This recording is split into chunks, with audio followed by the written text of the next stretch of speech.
हम इंसानों की नेचर है कि हमें यकीन सिर्फ उन चीजों पर आता है जो हम अपनी आंखों से देखते हैं, या फिर हमारी सोच हमें जितना समझाने की कोशिश करती है।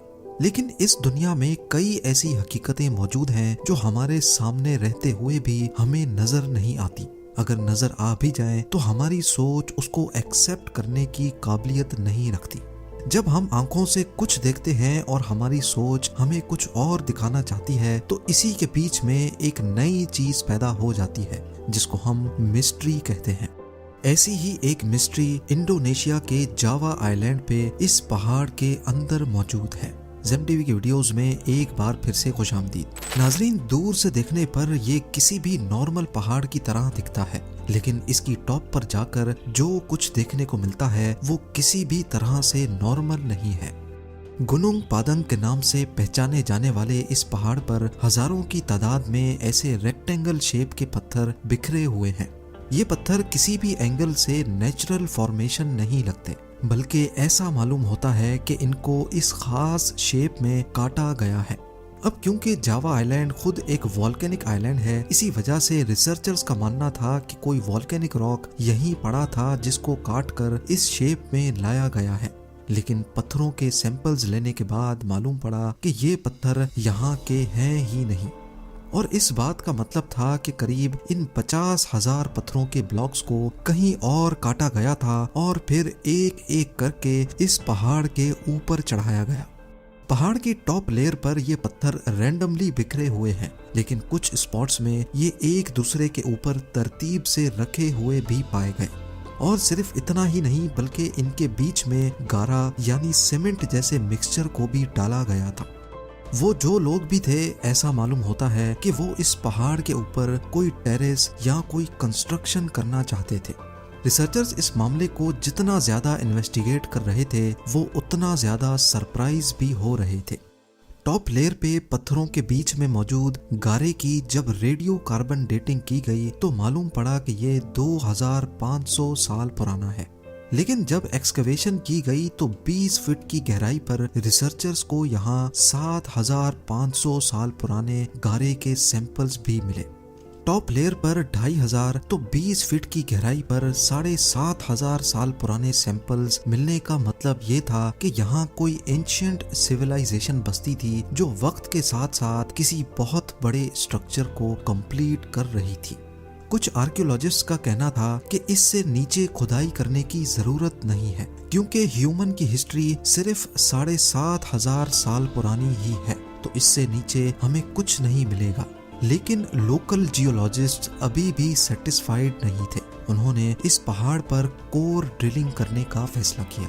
कोर ड्रिलिंग में एक हॉलो पाइप को जमीन में ड्रिल किया जाता है, और जब वो पाइप वापस बाहर निकाला जाता है तो जमीन के अंदर जो कुछ भी होगा उसके सैंपल्स एक कोर की सूरत में पाइप के अंदर जमा हो जाते हैं। हैरत अंगेज तौर पे कोर ड्रिलिंग से जो सैंपल्स निकल कर आए उन पर यकीन लाना वाकई बहुत मुश्किल था, खास तौर पर आर्कियोलॉजिस्ट के लिए।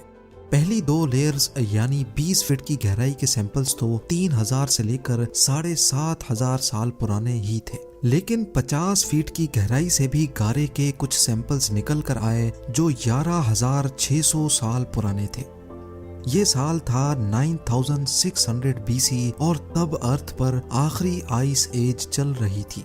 मामला तब मजीद गंभीर हो गया जब 100 फीट नीचे कोर ड्रिलिंग के जो सैंपल्स निकल कर आए वो 24,000 साल पुराने थे। ये वो दौर था जब आखिरी आइस एज अपने पीक पर चल रही थी।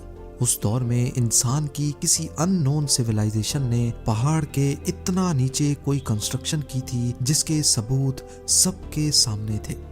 ये एक बहुत ही इम्पोर्टेंट खबर थी, क्योंकि ये इंसानों की हिस्ट्री को हमेशा हमेशा के लिए बदलने जा रही थी।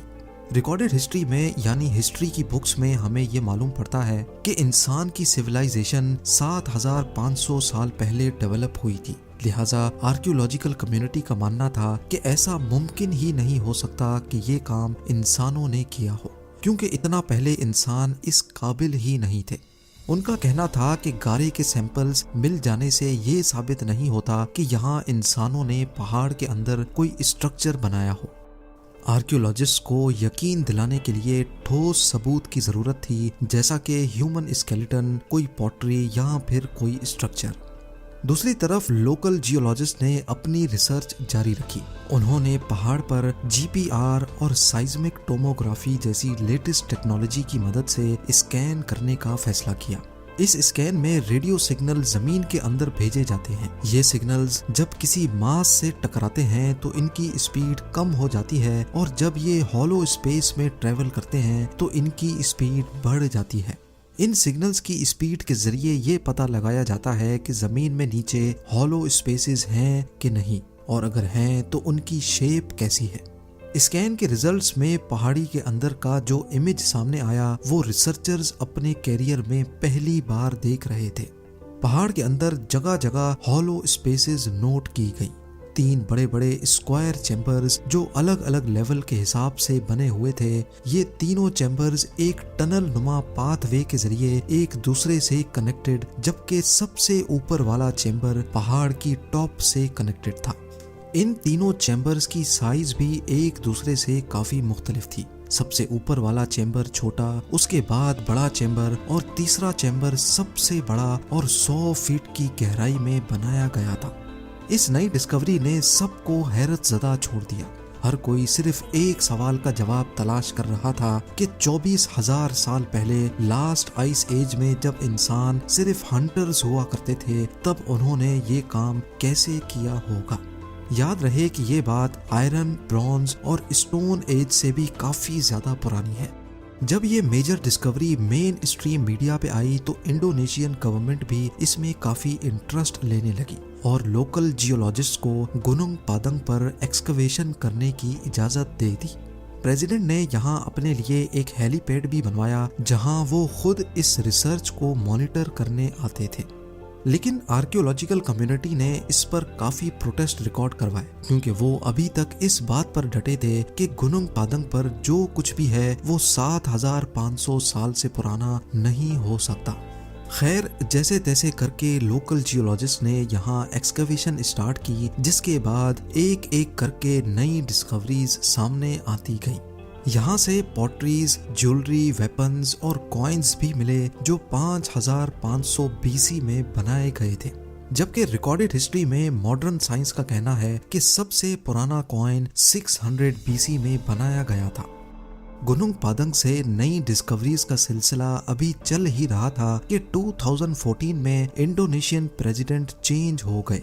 नए प्रेसिडेंट के सामने जब ये मामला आया तो उसने आर्कियोलॉजिकल कम्युनिटी का साथ दिया और फौरन गुनुंग पादंग पर एक्सकवेशन और रिसर्च बंद करवा दी गई। अगर मोहनजोदड़ो और एंशिएंट इजिप्शियन से भी बहुत पहले दुनिया में कोई सिविलाइजेशन रहती थी, हत्ता के लास्ट आइस एज से भी पहले, तो वो कौन लोग थे और जावा के इस आइलैंड पर क्या बनाना चाहते थे, और सबसे बढ़कर ये कि उनको आसमान खा गया या जमीन निकल गई। एक थ्योरी ये है कि इस एंशिएंट सिविलाइजेशन के लोग ये जगह छोड़ने पर मजबूर हो गए थे। इस थ्योरी में काफी दम भी लगता है, क्योंकि आइस एज में समंदरों का लेवल आज के लेवल से 100 मीटर नीचे हुआ करता था। यानी ये जो आज हमें आइलैंड दिख रहा है, ये पहले आइलैंड नहीं बल्कि एशिया का सब कॉन्टिनेंट हुआ करता था। जी हाँ, 12,000 साल पहले आइस एज का जब दी एंड हुआ था तो बहुत मास लेवल पे बर्फ मेल्ट हुई थी, जिसने ओशंस का पानी बढ़ाया और इस रीजन में सिर्फ जो एलिवेटेड एरियाज थे वो आइलैंड की शक्ल इख्तियार कर गए। बाकी सब कुछ ओशन के बॉटम पे चला गया। जावा आइलैंड पे बसने वाली सिविलाइजेशन अब बिल्कुल आइसोलेट हो चुकी थी। वो अपने दूसरे साथियों से बिछड़ चुके थे और शायद वक्त के गुजरते वो हमेशा हमेशा के लिए अपनी पहचान भी भूल गए। इस मिस्ट्री की असल कहानी क्या है, ये राज आज भी गुनुंग पादंग के अंदर दबा हुआ है। लेकिन इस बात के काफी चांसेस हैं कि ये जो दिखने में पहाड़ लग रहा है, ये असल में नेचुरल नहीं बल्कि स्टोन ब्लॉक्स को एक दूसरे के ऊपर रख कर बनाया गया था, जो शायद अपनी असली हालत में कुछ इस तरह दिखता था। उम्मीद है ज़ेम टीवी की ये वीडियो भी आप लोग भरपूर लाइक और शेयर करेंगे। आप लोगों के प्यार भरे कमेंट्स का बेहद शुक्रिया। मिलते हैं अगली शानदार वीडियो में।